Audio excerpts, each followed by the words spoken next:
உயிரே உறவே தமிழே. இப்போ போயிட்டு வந்தோம். இது எல்லாரும் கொண்டாடுறாங்க.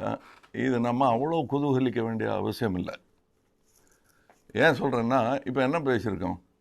பட்ஜெட் செஷனில் எனக்கு பட்ஜெட்டை பற்றி ஒன்றும் தெரியாது, அதை விட முக்கியமான விஷயம் இருக்குது அப்படிங்கிறத சொல்லியிருக்கோம். அதுதான் முக்கியம். என்னை பொறுத்தவரையிலும் பணம் வீங்கிக்கிட்டே இருக்க போகுது.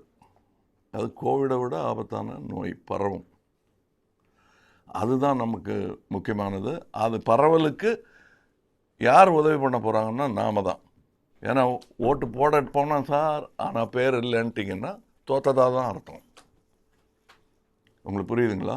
அதனால் தீவிரமாக ஒர்க் பண்ண வேண்டிய நேரம் இது. எல்லாருக்கும் சொல்கிறேன் நான். அதில் கோபதாபங்கள்லாம் ஒரு பக்கம் ஒதுக்கி வச்சுருங்க. ஒதுக்கி வச்சுட்டு பூத்து பார்க்குறதுலாம் முக்கியம். நான் எனக்கு எழுப்ப வேண்டிய குரல்லாம் எழுப்பிட்டேன் நான். இது சும்மா வாக்குவாதம் பண்ணுறதுக்கு இல்லை அந்த அரங்கு. அது மேலோர் சபை. அப்படித்தான் இருக்க வேண்டும். ஆங்கிலத்தில் சொன்னால் it's Appar house, Sundarar house இல்லை. அதான் நம்ம இப்போ வி ஹேவ் சம் ஒர்க். நிறைய பத்திரிகைகளில் தாறுமான அவங்ககிட்டலாம் கெஞ்சி கேட்டுக்கிறது என்னன்னா, எதிரியை மதிக்கலைன்னா ஜெயிக்கவே முடியாது. முக்கியமாக அவங்களோட வீக்னஸை மதிக்கலைன்னா ஜெயிக்கவே முடியாது. அது பார்த்துக்கலாம், அது தோற்றுருவாங்கங்கிறது கிடையவே கிடையாது. நமக்கு புறமுது காட்டாமல் இருக்கணும். நமக்கு யாரும் காது கட்டுக்கக்கூடாது. அதுக்காக அவங்களுக்கு நம்ம மூக்கு குத்தக்கூடாது. அது பண்ணிகிட்ருக்கீங்க, அதெல்லாம் பண்ணாதீங்க. நமக்கு என்ன ஒரு தரம் இருக்குது, அவங்க பண்ணுறாங்கங்கிறதுக்கு அதுக்கு பதில் நியாயமாக அடித்தோம்னு வச்சுக்கோங்க, அவங்கள ஓச்சிடலாம். ஒரு பெரிய ஆள் வந்து, டேய் தம்பிகளா என்ன பேசிகிட்டு இருக்கீங்க, உட்காருங்கப்பா, என்ன வேணும்னு கேட்குறதுக்கு ஒரு குரல் இல்லை. இப்போ அது நீங்களாக மாறணும். அதுக்கு வெள்ளைதாடி தான் வேணுங்கிற அவசியம் இல்லைங்கிறேன் நான், இல்லையா? இப்போ நெட்டெல்லாம் பார்க்குறேன் நான். பார்க்குறது வந்து எனக்கும் எல்லாமே சீரியஸாக இருந்தால் எனக்கு போர் அடிக்கும். எனக்கு காமெடி பிடிக்கும். அதனால் நான் இப்போ இந்த நெட்டில் வர்ற என்னை திட்டுறதெல்லாம் நான் பார்த்துட்ருக்கேன்.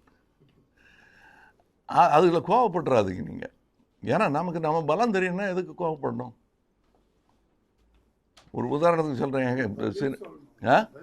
பதில் சொல்லணும். ஆனால் அது, அதாவது நான் இப்போ பேர்கள்லாம் சொல்ல விரும்பலை. அவங்கள அவமானப்படுத்துகிறதோ, அவங்களோட பர்சனல் லைஃப்பை கொண்டு வர்றதோ. என் பர்சனல் லைஃபு ஓப்பன் புக்கு. உங்களுக்கு ஏதாவது சந்தேகம் தான் நான் சொல்லுவேன். ஏன்னா இனிமேல் மறைக்க முடியாது, வாழ்ந்துட்டேன். அதனால் இனிமேல் அதை மறைக்க முடியாது. பட் மறைக்கிறவங்கள நம்ம அதை போய் குத்தக்கூடாது. இது வர்மாடி விளையாடுறதுக்கு இது வந்து மல்யுத்தமோ போரோ கிடையாது, இது டெமோக்ரஸி. இது அதனால் உங்ககிட்ட நான் சொல்கிறது, இப்போ இன்னும் கூட சூடு ஜாஸ்தியாகும். கோபாலகிருஷ்ண காந்தி என்ன சொன்னார்? அச்சம் அச்சம் தவிர ஆண்மை தவறையில். அவ்வளோதான். அதுவும் அந்த தமிழ் ஆளுமை நமக்கு இருக்குது, நம்பிக்கை இருக்குது. நாம் செய்கிறது நல்ல வேலை தான் அப்படிங்கிறது 40 வருஷமாக நமக்கு நம்பிக்கை இருக்குது. எங்கூட வேலை செஞ்சவங்களுக்கு அது தெரியும். அதே நம்பிக்கை தான் இருக்கணும். அன்னைக்கு கேள்வி பண்ணாங்க இல்லையா, என்னடா இவங்க ஆகாய தாமரை அகற்றிட்டா அது அரசியல் ஆகிடுமான்னு. நம்ம பசங்கள்லாம் சாக்கடை கழுவிட்டா அரசியல் ஆகிடுமா, நாங்கள் ரோடு போடுவோம் நாங்கள். ஆனால் ஒரு ரோடுன்னு சரியாக நிற்கல. அவங்க போட்ட ரோடெல்லாம் சாக்கடை ஆகிடுச்சு இல்லையா? அது நம்ம பார்க்குறோம் இந்தியா பூரா. தமிழ்நாடு இப்போ இன்றைக்கி வந்து இந்த நிலைமைக்கு இருக்குன்னா யாரோ தெளிவாக இருந்திருக்காங்க ஓட்டர்ஸில். நான் டிஎம்கேவை பற்றி பேசவே இல்லை. அவங்க கட்சி, அவங்களுக்கு போராடுவாங்க. அது மட்டும் போதுமா? என் ரசிகர்களுக்கு நான் எப்பவுமே சொல்கிறேன், சினிமா என்ன சார் இது ஒரு மாதிரி சுமாராக போயிடுச்சு அன்பே சிவம்னா, ஆமாம் நீங்கள் மாத்திரம் கொண்டாடினா வெல்லாது.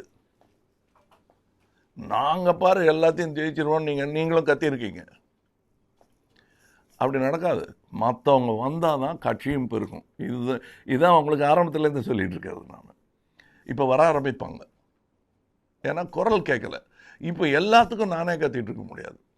ஏன்னா அந்த டெல்லி பொல்யூஷனில் ரொம்ப கத்தினா இப்போ எனக்கே நெஞ்சு கட்டிக்கும்.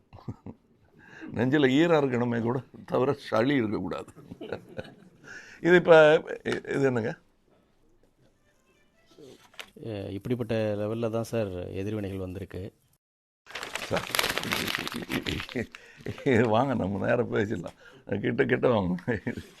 இப்போ இது வந்து ஒரு ஸ்லோகன் மாதிரி, இதில் பிரித்து எடுத்துக்கங்க நீங்கள். என்னென்ன உங்களுக்கு பயன்படுதோ அது. இது கோவம் தான், ஆனால் எப்படி படணுமோ அப்படி படுறேன் நான்.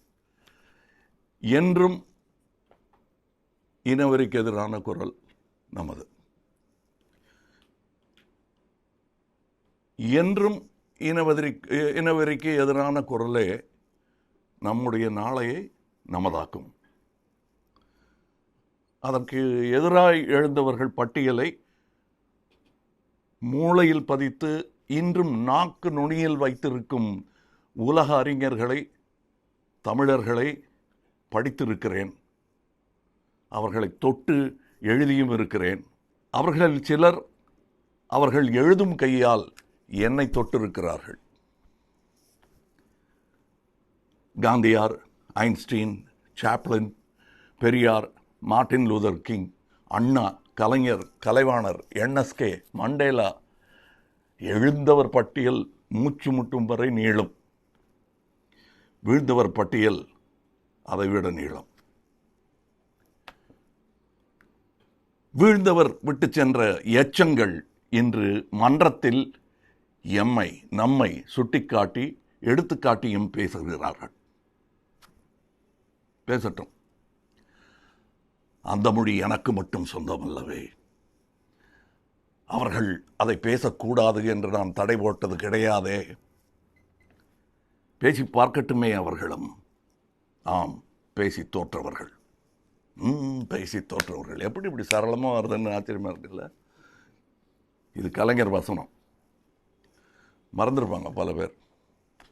நான் சின்ன வயசில் படித்தது மறக்கலை. கிராக்கு கூட அதை மறந்துருச்சுங்க. ஆனால் கிராக்கு பணிவுள்ள ஒரு கருவி. தவற்றை ஒப்புக்கொண்டது. அவர்கள் அந்த வகை அல்ல. அகந்தை பிடித்து அதை ஆறத் தழுவியவர்கள்.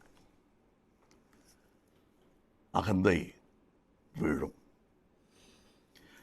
சின்ன வயதில் நான் மனனம் செய்த அந்த இளமை மாறாத வசனம் என் முதுமை நெருங்கையில் ஒருவேளை மறந்திருக்கக்கூடும் என்பதால் கிராக்கில் கலைஞர் வசனத்தை வரி பிசகாமல் சரியாக சொல்வதற்காக தேடினேன். அங்கு அது இல்லை. உங்களை கடிவது போல், அவர்களை கடிந்தது போல் கடிந்தேன் கிராக்கையும். என்ன ஆச்சரியம் பாருங்க. அந்த மொழி எனக்கு மட்டும் சொந்தம் இல்லையே, நீங்களும் பேசி பழகுங்கள் ஒரு வரி இருக்குமே ஐயா கிராக்கு. எங்கேயா போச்சு? பார்ட் மிஸ்ஸிங், ஒய் அப்படின்னு கேட்டேன். கிராக்கு நாக்கை கடித்து கொண்டது. ஆமாம், நீங்கள் சரியாக சொன்னீர்கள். அந்த வரிகள் ராஜா ராணி படத்தின் சாக்ரட்டிஸ் நாடகம் 2வது காட்சியில் வரும். தீர்ப்பு சொல்லுவாங்க, அப்போ வரும். அது மிக முக்கியமான பகுதி. என் முந்தைய பதிலில் அது சுருக்கமாக விடுபட்டு விட்டது, மன்னிக்கவும் அப்படின்னது கிராக்கு. கிராக்கே,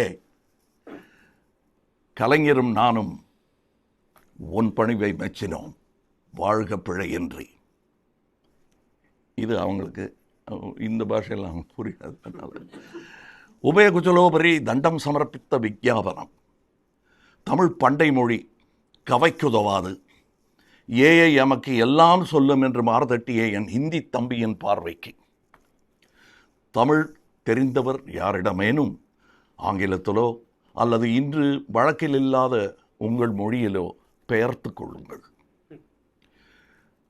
தமிழ் வாழ்கிறது, வாழும் நலமுடன். உங்கள் நான் உங்களுக்கும் தான். வணக்கம்.